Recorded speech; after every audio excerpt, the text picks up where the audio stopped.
खबर है भदोई से। भदोई ब्लॉक के अंतर्गत ग्राम सभा सररोई श्री सवेश्वर महादेव के पावन परिसर में आयोजित चातुर्मास व्रत यज्ञ के अंतर्गत भागवत कथा में काशी से पधारे परम पूज्य श्री सुंदर महाराज ने कहा कि संसार में कुंती जैसा वरदान किसी ने नहीं मांगा है।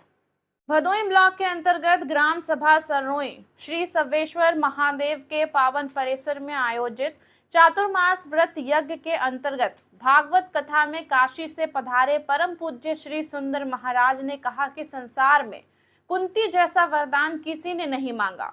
कोई संतान, मकान, दुकान की मांग करता है, लेकिन मां कुंती ने कहा, प्रभु हमें विपत्ति, दुख का वरदान दीजिए, क्योंकि जब व्यक्ति के ऊपर दुख आता है तो भगवान का स्मरण करता है। हमारे यहाँ भी दुख रहेगा तो भगवान का भजन कीर्तन होता रहेगा। स्वामी जी ने कहा कि जिसे हम सुख मानकर बैठे हैं, वास्तव में वह सुख नहीं है, बल्कि 24 घंटे में जितना हम प्रभु का स्मरण, कथा, श्रवण, भजन, कीर्तन करते हैं, वही सबसे बड़ी सुख है। इसके विपरीत सब दुख ही दुख है। कथा में उपस्थित श्यामधर पांडे, राजन, धर्मेंद्र उर्फ बड़ा भैया, अभिषेक स्वामी एवं बड़ी संख्या में माताएं बहनें भी उपस्थित रहे। भदोई से अहमद सिराज की रिपोर्ट। से श्रीमद् भागवत प्रारंभ होता है। व्याकरणाचार्यों का मान्यता ऐसा है कि जकार दग्धाक्षर है तो भागवत चकार से भी प्रारंभ हो सकता और भी कुछ हो सकता था। किसने व्यास से पूछा कि प्रभु आप जकार से ही भागवत क्यों प्रारंभ करते हैं? व्यास से बोले कि मैंने क्या प्रारंभ किया, क्या बोला, कुछ नहीं भैया, जो भीतर था मैंने वो निकाल दिया। जिसके भीतर विष होगा विष निकलेगा, जिसके भीतर अमृत होगा तो अमृत निकलेगा, जिसके भीतर कुवाच कहा जाए, दुर्गुण कहा जाए तो दुर्गुण ही प्रतीत होता है। मेरे भीतर जो था मैंने निकाल दिया। इसलिए व्यास से किसने कि आप भी जले हैं क्या? बोले मैं भी तो जला ही हूँ, दुखित ही हूँ, तब तो मैं इस संहिता की रचना कर रहा हूँ, ताकि मैं ही नहीं, संसार के जितने भी जीव हैं जो संसार के दुखों से दुखित हो गए हैं, उनके लिए मैंने एक तरवर तैयार किया हूँ।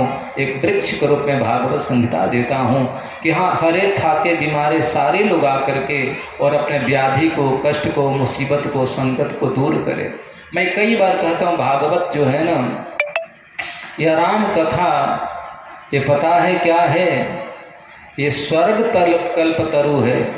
और स्वर्ग कल्प तरु की बात छोड़ो, चिंतामणि की बात छोड़ो, दोनों से जो श्रेष्ठ है ये निगम कल्पतरु है। याद रखना, जो मन में सोचेंगे धर्मार्थ काम मोक्षाश्च, धर्म अर्थ काम मोक्ष, जिसकी भी इच्छा हो आप इसकी छाया में आए, पंडाल में आए, श्रवण लाभ लें, आपको जरूर मिलेगा।